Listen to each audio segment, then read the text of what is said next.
Hi guys! Welcome to my vlog! For today's video, papakita ko sa inyo ang aking lulutuin. Puso na may sutanghon. So, syempre meron din tayong sibuyas at saka bawang, hindi talaga yung aalis. Tapos meron tayong sahog, tapos may suka tayo, tapos may paminta. So guys, mag-uumpisa na tayo kasi magpapalambot pa tayo ng pork. Guys, lagyan na natin ng mantika. Nice, lagyan natin ang bawang. Pa-brown lang natin siya. Ay, isunod na natin yung sibuyas.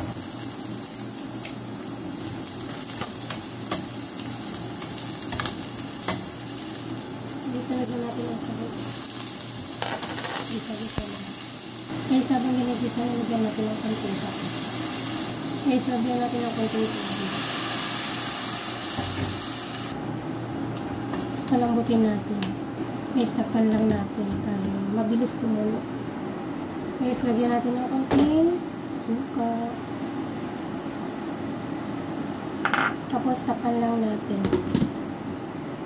So, guys, lagyan na natin ang puso.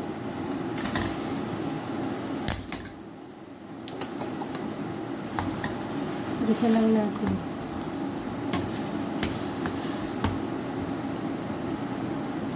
May kunting asim to kasi nilagyan ko ng kunting suka.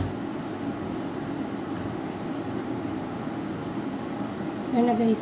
Lagyan din natin siya ng kunting tubig. Yung tubig guys. Para lumambot. Pan lang natin ulit.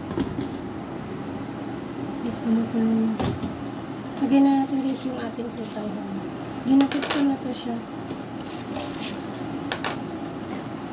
Haluin lang natin.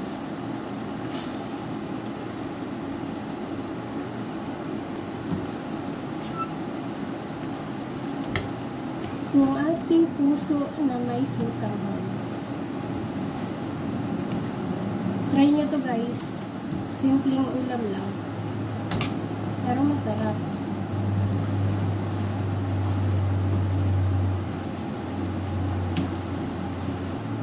Guys, yung ating sutanghon with puso.